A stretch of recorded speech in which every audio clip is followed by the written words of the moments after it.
So now that you have it on the building itself, the numbers, you also have to make a certain assumptions. You bought this at a cap rate.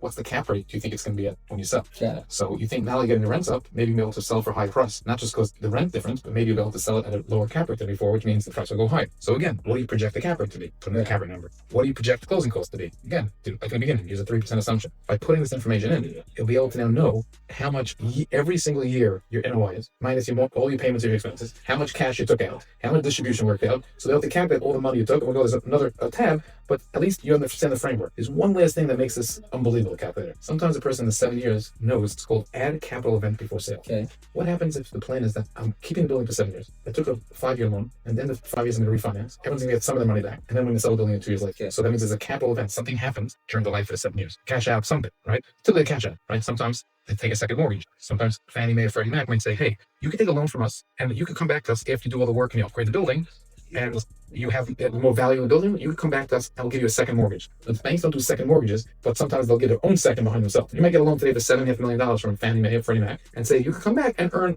out another $500,000. That's called a capital event. So it has to be calculated for the IRR and all the returns that, during the life of the loan, you not only did you make your cash flow every month, you also took a big payday of $500,000. Right. This could calculate that for you as well.